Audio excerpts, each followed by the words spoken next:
Okay, let's jump right in. We're doing a deep dive today into refining the mind, the goal, what our source calls joyful living. hmm And we're drawing from Gita for joyful living, specifically looking at chapter 6, verses 1 through 32. Right. And it's quite structured, isn't it? It lays out this, well, systematic process, 14 steps in total. 14, yeah, it's a whole journey. But for today, our mission isn't to cover all of them. That would be a lot. Way too much for one go. Exactly. So we're focusing, really zoning in on just the very first step. The source presents this one as, well, absolutely key, Yeah. foundational. God. So this path, it involves gaining knowledge and also practicing meditation together at each step. That's the idea. They go hand in hand. And the text does mention, you could theoretically skip ahead, maybe jump straight into meditation practice. But it advises against that. Strongly, yeah. It uses this analogy like eating from a dirty plate versus a clean one. You still get the food, sure, but you might pick up something else you didn't want. Ah, okay.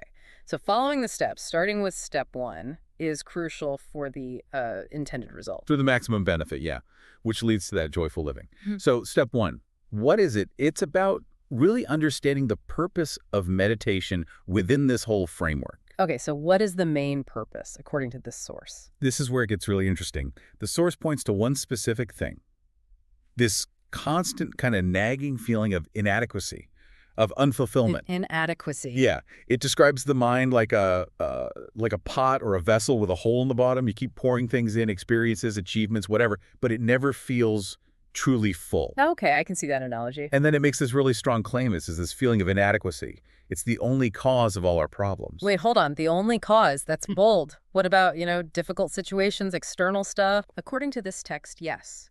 The only cause of our suffering are problems as we experience them.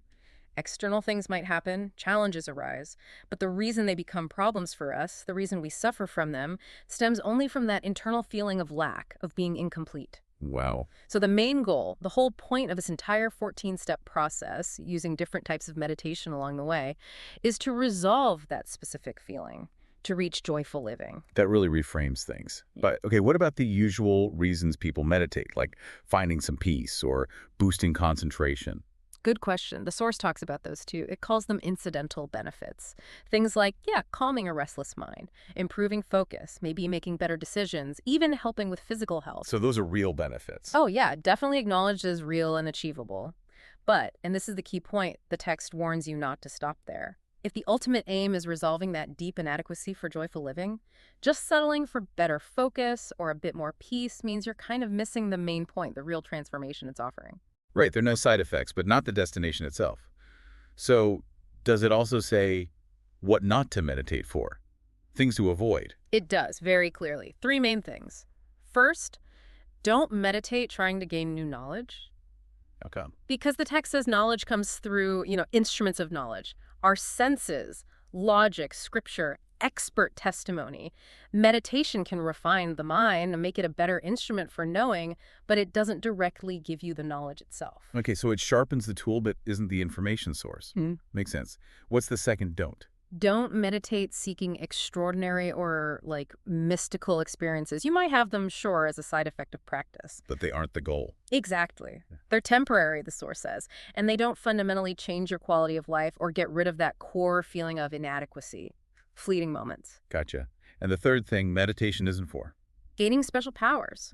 Mystical abilities, cities. The text acknowledges intense practice can sharpen the mind to a point where maybe some unusual abilities develop. Like mind reading or something. Potentially, or influencing things around you. But it stresses these powers only let you change your environment. They do absolutely nothing to remove that inner feeling of lack, so they don't solve the fundamental problem. So step 1 is really about getting your why straight.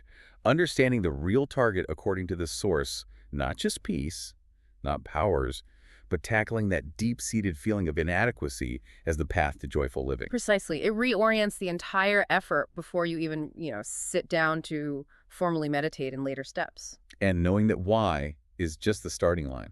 Step 1 leads into 13 more steps, which, just to mention them briefly, are. Okay, let's list them out. Step 2, select appropriate lifestyle. Step 3, set or modify the daily routine. Step 4, prepare for meditation. Step 5, practice relaxation meditation. Then step 6, practice concentration meditation. Step 7, inputs from Vedas. Step 8, practice karma yoga. Step 9. Practice expansion meditation. Almost there. Step 10. Practice value meditation. Step 11. Inquiry of Vedanta under a teacher. Step 12. Introspection of knowledge. Step 13. Understand the unique features of Vedantic meditation. And finally, Step 14. Practice Vedantic meditation. Quite a roadmap. But as we explore today, it all starts with step 1, really grasping the purpose.